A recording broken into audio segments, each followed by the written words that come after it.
Bueno, hermanos, buenos días. Vamos a abrir nuestra lección en esta mañana y vamos a tener a comentar sobre la lección de este nuevo trimestre. Y es la lección número 3. Dice: la vida en la iglesia primitiva. Y perseverando unánimes cada día en el templo y partiendo el pan en las casas, comían juntos con alegría y sencillez de corazón, alabando a Dios y teniendo favor con todo el pueblo. Y el Señor añadía cada día a la iglesia los que habían de ser salvos.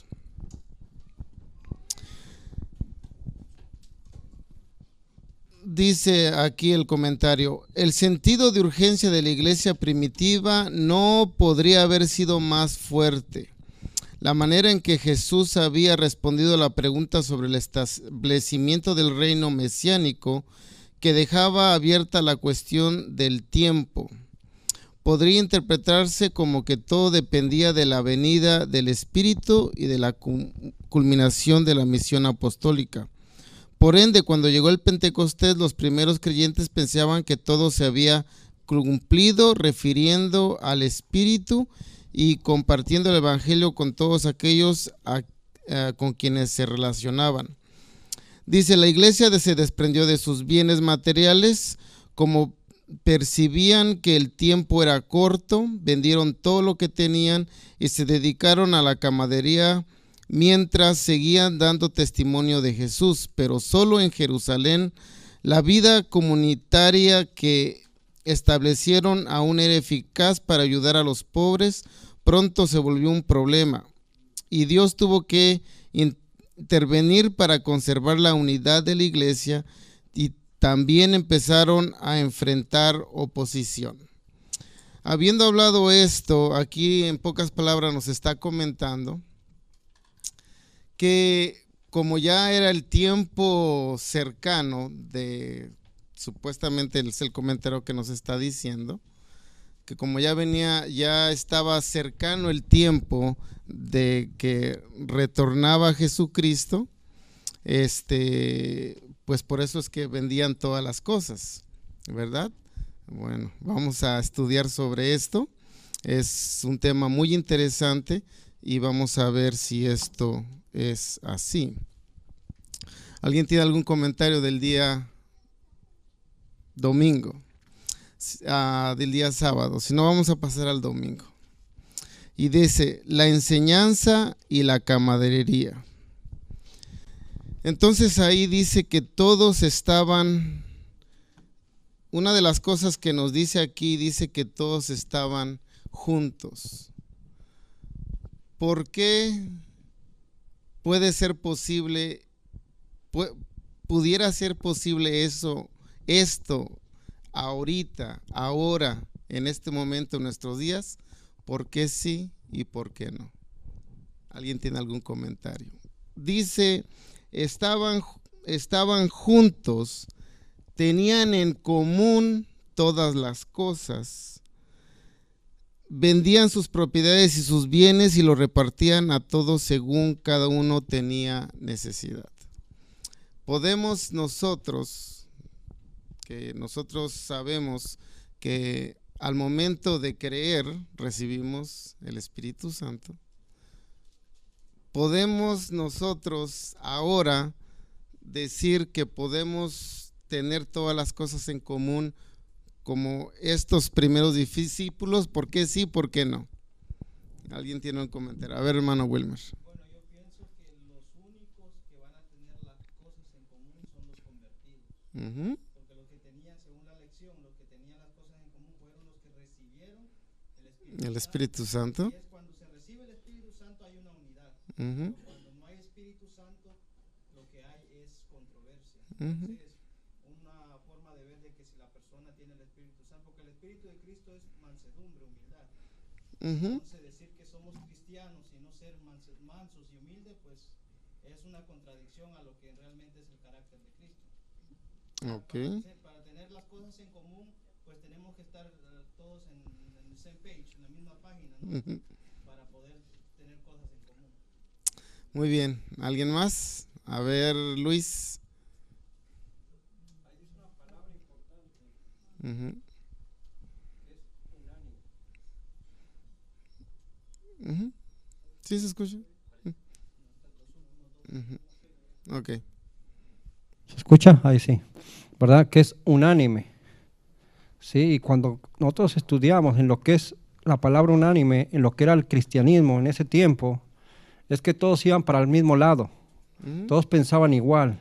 Las doctrinas todas las llevaban a cabo. ¿Sí? Porque si tú y yo no estamos de acuerdo en algo, no podemos caminar juntos. Uh-huh. ¿Verdad? Puede ser, claro que puede ser, y debería de ser, ese debería ser nuestro anhelo, caminar juntos como iglesia, ¿sí? Uh-huh. Limar asperezas que a veces hay, ¿no? Porque a veces son las asperezas las que no nos dejan convivir como hermanos, y es una realidad, que no lo vemos. A veces tú vas a una iglesia que no es esta que frecuentas, y como dijo una hermana la otra vez, ni te saludan. No te hacen parte ¿de qué? Del pueblo de Dios, ¿sí? ¿Por qué? Porque no hay esa unidad que la había en los primeros cristianos, ¿verdad? Por eso ellos, ¿qué hacían? Vendían, dicen. Y como ellos pensaban, porque eso quería comentar algo de lo que leíste antes, Uh-huh. ellos verdaderamente pensaban que Cristo venía. No es algo que ellos hayan inventado, Uh-huh. sino que ellos en su vida, ellos creían que Cristo iba a venir, ¿qué? Pronto. Y por eso hicieron eso de una preparación, ¿para qué? Para estar con Jesús. Y es un ejemplo para nosotros. Nosotros esperamos a Jesús, ¿sí o no? Tiene que haber una preparación. Y tenemos que estar unánimes. ¿Pero unánimes en qué? En la palabra de Dios, no en otras cosas. ¿Verdad? Y si nosotros nos llevamos por ser unánimes en las cosas de Dios, va a haber eso que hubo en la iglesia primitiva, ¿verdad? El de estar juntos, vender todo, ¿verdad? Y ayudarnos, ¿qué? Los unos a los otros y proclamar, ¿qué? El evangelio. Gracias, Luis. Bueno,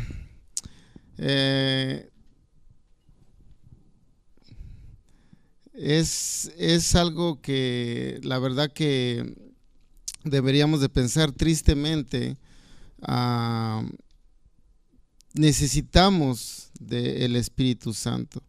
Dice, como lo dijeron, esta generosidad de parte de los creyentes era el resultado del derramamiento del Espíritu Santo.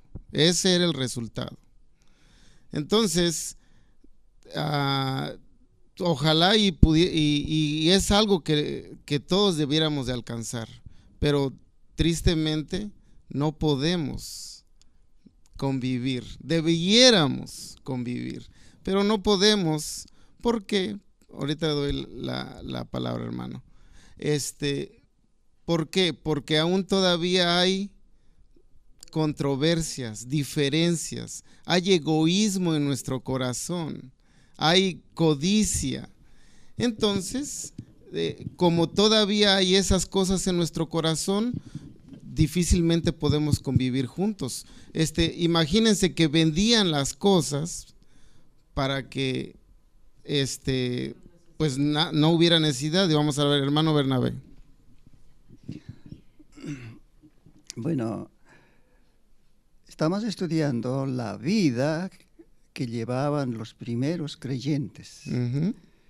Después de analizar eso, cómo vivían ellos, ya sabemos cómo, unánimes, perseverando en oraciones, partiendo. Ellos estaban todos los días en el templo, Uh-huh. ¿ah? Luego en las casas partiendo. ¿eh? ¿Qué hacían en el templo? Celebraban la Santa Cena. ¿Por qué? Porque ellos ya tenían la promesa del retorno de su Maestro, de Jesús. Okay. Estaban ansiosos de esperar. Hasta el apóstol Pablo ya se había convertido de Saulo, escribió: los que muertos en Cristo resucitarán primero, en Tesalonicenses, por ejemplo. Uh-huh. La esperanza era tan inmediato para ellos, el retorno de Jesús. Es por eso que para ellos no significaba nada tener posesiones, entonces vendían para que pudiesen ser repartidos entre los que más necesitaban. Ese es el motivo por qué ellos estaban. Pero una cosa nosotros debemos aprender, la unanimidad tiene que prevalecer en nuestra iglesia. Ahora estamos que más de 2000 años nosotros estamos en situación, pero nunca vamos a llegar a vender nuestras posiciones para traer a los más necesitados a repartir. Eso es cuestionable, ¿no? Entonces, la esperanza de nosotros es que el retorno de Jesús aún todavía está inminente. Ahí, sobre eso, posteriormente tendremos que también amoldarnos, así como la vida de los primeros cristianos. Después de eso ya sabemos cómo fue, los perseguidos, muertos, crucificados. Por eso Pablo, los muertos en Cristo resucitarán primero, luego nosotros los que vivimos. Era inmediatez. Bueno, es interesante porque cuando uno lee Hechos de los Apóstoles, llevada a la Biblia, cuando le preguntaron los discípulos a Jesús, ¿restaurarás? Le está diciendo, ¿restaurarás? ¿Ya pronto vas a poner tu reino? Jesús les dijo, no os toca a vosotros, no os toca a vosotros. Pero él dijo, no los dejaré solos. Dice, esperen la promesa, dice, y recibirán poder, ¿verdad? Entonces, esta situación de la venta de las cosas, de las casas, no quiero perder mucho tiempo en esto, pero no era porque el retorno de Jesús, ellos pensaban que venía pronto. Fue la causa. El simple hecho de que como el fanatismo que hay entre muchas religiones y en ese tiempo de los judíos, cuando alguien aceptaba algo nuevo, simple y sencillamente eran expulsados de sus casas. Lo mismo que sucede en algunas religiones ahora. Entonces, para afrontar la necesidad de ese momento, es por eso que vendían las cosas. No vendían sus propiedades porque ya creían que Jesús regresaba pronto. No fue esa la venta de sus cosas. Y eso nos tiene que enseñar algo. Y eso es algo que necesitamos del Espíritu Santo. Necesitamos que nos transforme, que quite ese egoísmo que todavía hay en nosotros, que nos transforme completamente, porque pues es así, necesitamos todavía más de su Espíritu, y es por eso que cuando hemos creído y recibimos el Espíritu Santo, pues necesitamos seguir creciendo. Dice aquí,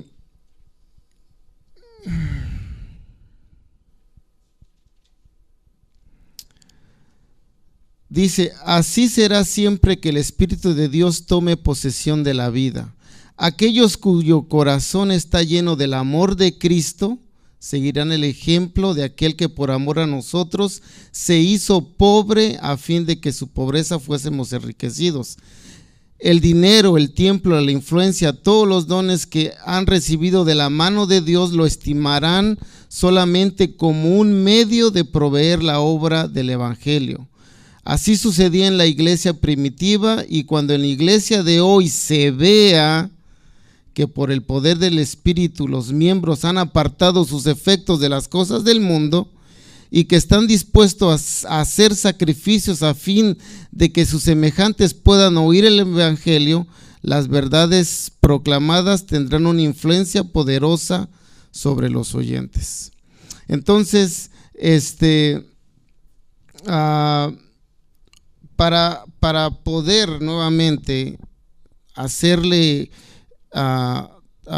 frente a la necesidad que había en ese momento de que las gentes eran expulsadas de sus casas, entonces hicieron esa cosa en común, vendían sus cosas para que nadie tuviera necesidad. Así que no era por otra cosa. Dice, el relato declara, ninguna necesidad había entre ellos, y dice, como se suplía la necesidad, los creyentes que tenían dinero y posesiones los sacrificaban gozosamente para hacer frente a la emergencia.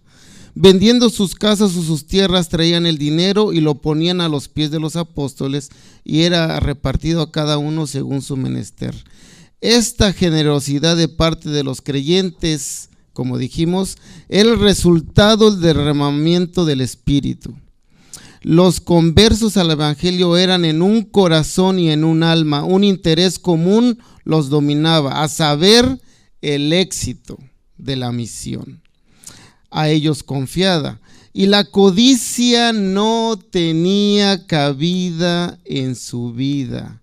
Su amor por los hermanos y por la causa que habían abrazado superaba a su amor por el dinero y sus bienes. Sus obras testificaban de que tenían a las almas de los hombres por más preciosas que las riquezas terrenales. Así que, hermanos, no era porque Jesús venía ya pronto, sino que ese era un fruto del Espíritu Santo. Porque nuestro corazón egoísta, nosotros en nuestro corazón egoísta, como somos, pues ayudamos al que me ayuda, vemos aquí y allá, pero dar las cosas por un bien común, pues es difícil que a veces lo hagamos, porque vuelvo a repetir, esa es una obra del Espíritu Santo. Bueno, vamos a pasar al día lunes, la curación de un cojo. ¿Qué me pueden, alguien que tenga un comentario sobre lo que aprendimos del día lunes? Este cojo ya tenía más de 40 años, ¿verdad?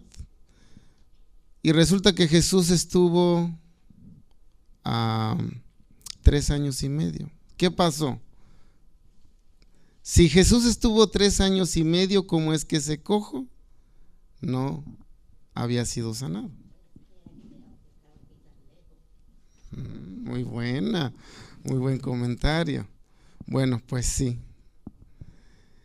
Resulta que esta persona vivía lejos de donde regularmente Jesús trabajaba, donde él se movía.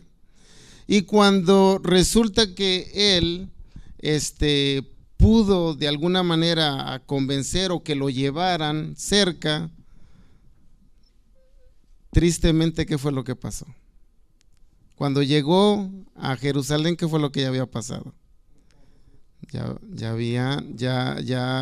Jesús había ascendido, ¿verdad? Pero él, como se había difundido, o sea que pensaban, muchos creían que no era cierto, pero en fin, ya había ascendido, pero ya le habían dado muerte, ya Jesús no estaba entre nosotros. Entonces, pues desconsolado, triste, y ya estando en ese lugar, pues lo llevaban ahí a la puerta del templo a pedir limosna. Y ¿será que Jesús, o sea, por eso es interesante, ¿será que el cojo fue sanado porque fue la voluntad del Espíritu Santo que así fuera sanado? ¿O había otro factor ahí? Porque regularmente Dios sana cuando uno tiene el deseo de ser sanado. Y claro, él tenía el deseo de ser sanado. Porque los discípulos le preguntan, no tenemos plata ni oro, pero lo que tengo te lo doy. Y en el nombre de Jesucristo, él tenía fe en Jesucristo. Él creía que Jesucristo lo iba a sanar, pero cuando él llegó, Cristo ya no estaba entre nosotros. Entonces los apóstoles, cuando ustedes siguen viendo el relato, dice que por la fe de él, o sea, él tenía fe en Jesucristo, y por eso fue que fue sanado. Pero en el comentario de abajo es interesante, dice: los adventistas del séptimo día debieran destacarse entre todos los que profesan ser cristianos en cuanto a levantar a Cristo ante el mundo. La proclamación del mensaje del tercer ángel exige la presentación de la verdad del sábado. Esta verdad, junto con las otras incluidas en el mensaje, ha de ser proclamada. Pero el gran centro de atracción, Cristo Jesús, no debe de ser dejado a un lado. Es en la cruz de Cristo donde la misericordia y la verdad se encuentran y donde la justicia y la paz se besan. El pecador debe de ser inducido a mirar al Calvario con la sencilla fe de un niño. Debe confiar en los méritos del Salvador, aceptar su justicia y creer en su ministerio. ¿Qué me pueden hacer de este comentario?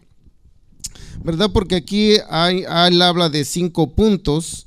Dice, Jesús el Mesías sufriente, Dios lo resucitó, Dios exaltado en el cielo, vendrá otra vez y se precisa arrepentimiento para el perdón de los pecados. Él saca esos 5 puntos.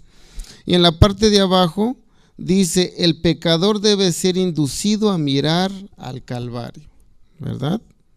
Con la sencilla fe de un niño. Debe de confiar en los méritos del Salvador, aceptar su justicia y creer en su misericordia. O sea, hay un poquito de puntos, algunos puntos coinciden. Pero ¿por qué nos dice el espíritu de profecía pero el centro de atracción, Cristo, debe de ser Cristo Jesús? ¿Por qué será? Bueno, es sencillo, ¿verdad? Cuando uno mira al Calvario y uno ve el sacrificio que hizo Jesús por nosotros, a veces, tristemente, a veces en algunas iglesias empiezan con el alimento, con los mandamientos, y todo eso es correcto, pero no podemos poner la caballo tras de la carreta, porque hacemos cristianos solamente formales. Pero cuando nos enamoramos de Jesús, que ese es el punto, las cosas las hacemos por amor, ya no por formalismo, y así debe de ser. Cuando nosotros nos enamoramos de Jesús, el dejar las cosas es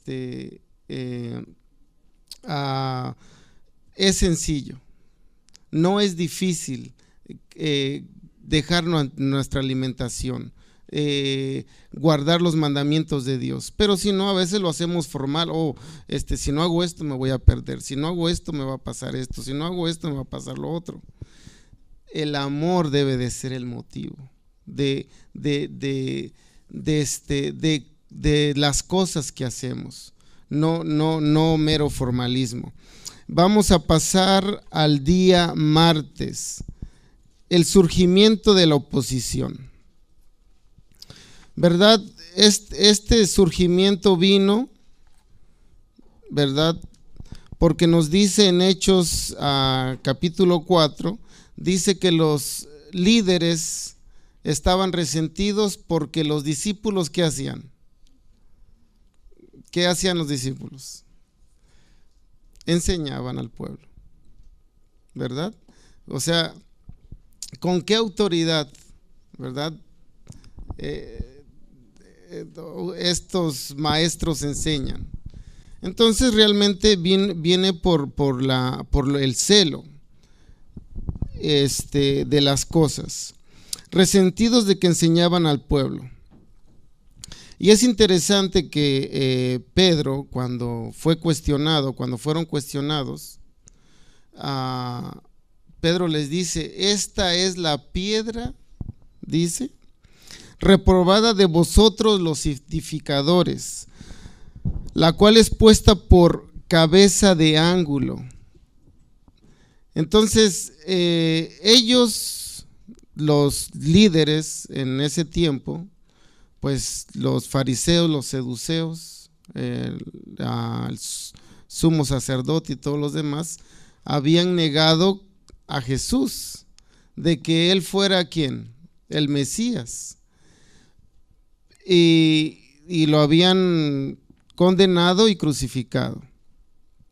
Y Pedro fue claro y les dice: hey, ustedes mataron al dador de la vida. Él y todavía les dice: esta es la piedra reprobada de ustedes. Ellos entendían ese lenguaje.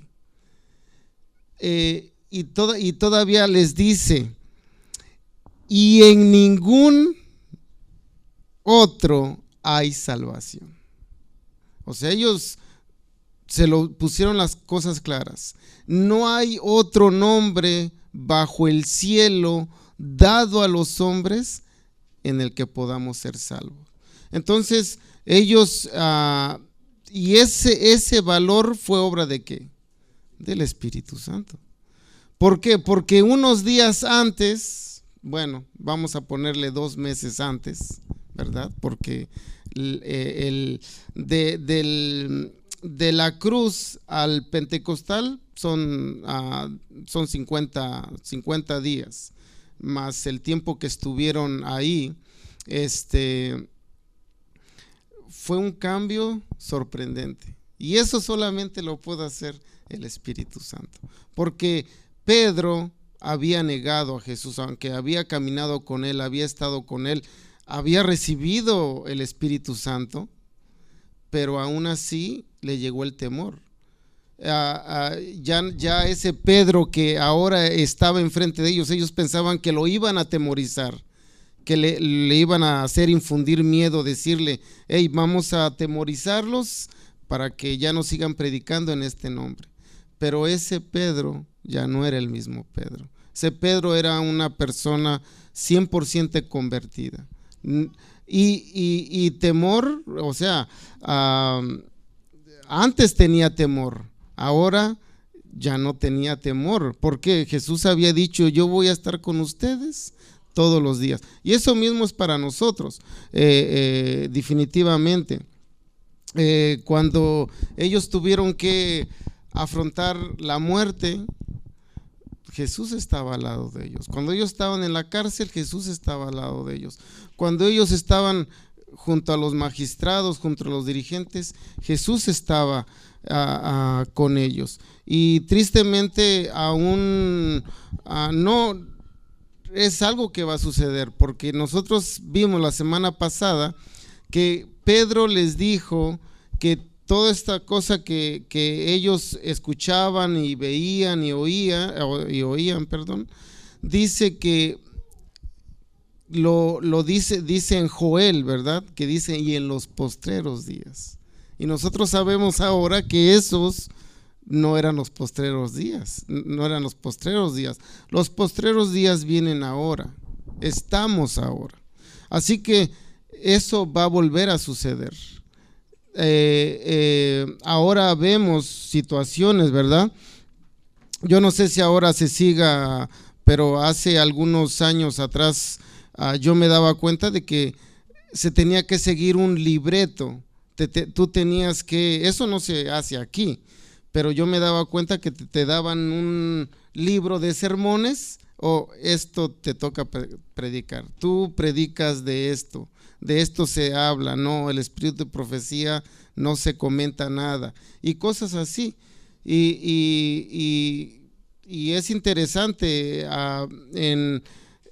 ahora si no eres recomendado y aunque parece que te conozcan, pero no saben muy bien cómo andas, pues no te invitan a predicar ni o sea, hay cosas raras que pasan a una hora, pero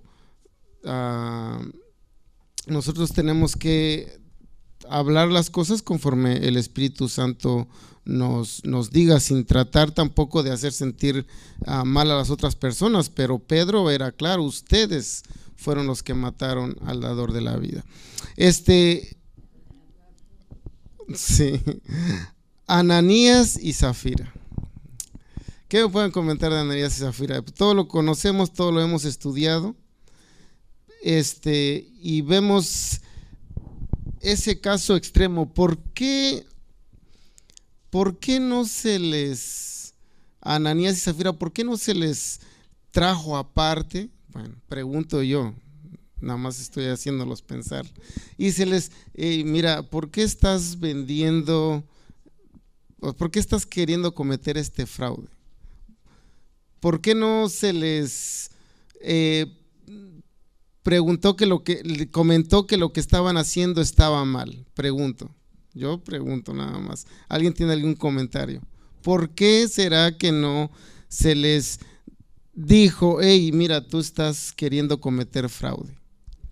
Para que no pudiese haber llegado eso extremo de, pues, que fuesen fulminados por el Espíritu Santo, porque eso, pues, murieron. A ver, Luis. Aquí hay una cita de Hechos de los Apóstoles que habla de esto. Dice, este ejemplo del aborrecimiento de Dios por la codicia, el fraude y la hipocresía, no fue dado como señal de peligro solamente para la iglesia primitiva, sino para todas las generaciones futuras.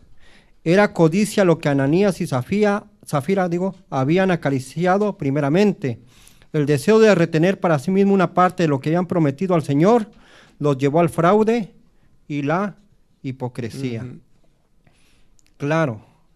¿Qué nos dice Dios? No codiciarás, ¿verdad? Ellos codiciaron algo que ya habían prometido. ¿A quién? A Dios. La Biblia también dice, si prometes, cumple, si no, mejor ¿qué? No prometas, ¿verdad? Y habla más acerca de que dice, como estaba creciendo la iglesia, tenía que haber ¿qué? Algo que parara, ¿verdad? Que la iglesia primitiva joven supiera que a Dios no le agradaba eso, ¿verdad? Que no le agradaba que hubiera gente de doble ¿qué? Moral, que querían parecer que eran ¿qué? Cristianos y no lo eran. Si Dios hubiera permitido eso y le hubiera, dice ahí, hubiera crecido ¿qué más? La maldad, rápidamente. Entonces, Dios a veces tiene que hacer que tomar medidas ¿qué? Rápidas, ¿verdad? Y eso solamente le pertenece a Dios y no lo podemos cuestionar a Dios. Porque hay gente que cuestiona a Dios sobre eso y dice, no, pero Dios no les dio oportunidad. No, ellos conocían. Dice que habían recibido el Espíritu Santo también. Habían estado ahí, habían visto los truenos cuando el Espíritu Santo descendió. Entonces, ¿quién fueron los que defraudaron? Ellos, no Dios. Muy bien. Exacto. Ellos habían recibido el Espíritu Santo. Ellos no eran ignorantes. Aparte, ellos conocían. Ellos, si nosotros estudiamos un poco, el principio, la iglesia primitiva, todos eran judíos. O sea, ellos conocían el decálogo, conocían todas esas cosas y aparte ellos habían recibido el Espíritu Santo. Y las consecuencias, ¿alguien conocía sobre este asunto? ¿Algún ser humano conocía lo que ellos estaban haciendo? No, solamente el Espíritu Santo. Pero Dios en su sabiduría sabía que iba a haber consecuencias. Ellos, ¿qué hicieron? Quisieron disimular, o sea, quisieron disimular que estaban dando el dinero de todo, de toda la propiedad. ¿Y qué es lo que iban a recibir?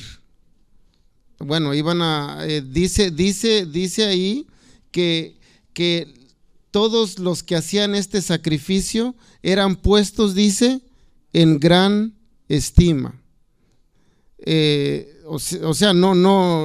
Pero claro, o sea, muchos decían gracias, hermano, eran puestos en gran estima. Entonces ellos anhelaban ser puestos en gran estima y aparte iban a recibir del bien común. Todos ellos iban a estar recibiendo, pero ellos estaban quedando con una parte. Entonces Dios en su sabiduría, Él sabía que iba a tener esto iba a provocar ciertos asuntos que no sucedió en ese momento. Eso lo podemos ver más adelante en la historia, pero Dios protegió la iglesia y aparte, como dijo Luis, esto es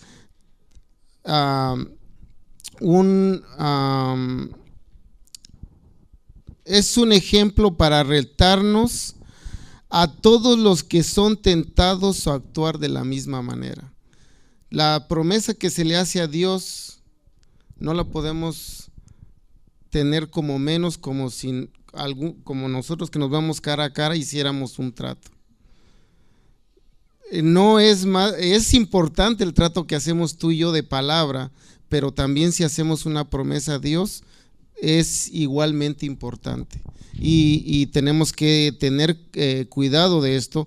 Dios definitivamente odia el egoísmo y el fraude. Y dice que son practicados, dice en los Hechos de los Apóstoles, aún en nuestra iglesia. Y eso es para nosotros de no quedarnos con algo en este aspecto entre los diezmos y las ofrendas, no quedarnos con algo que no nos pertenece. Esto le pertenece a Dios, ¿verdad? Y aparte de que si hacemos una promesa y se la hacemos a Dios, tenemos que cumplirla. Sí, hermano Bernabé. Cuando el apóstol preguntó a Ananías, luego a Zafira, le declaró de que estaban mintiendo. ¿Contra quién? No contra él o los apóstoles, contra sino el contra Espíritu, el Espíritu Santo.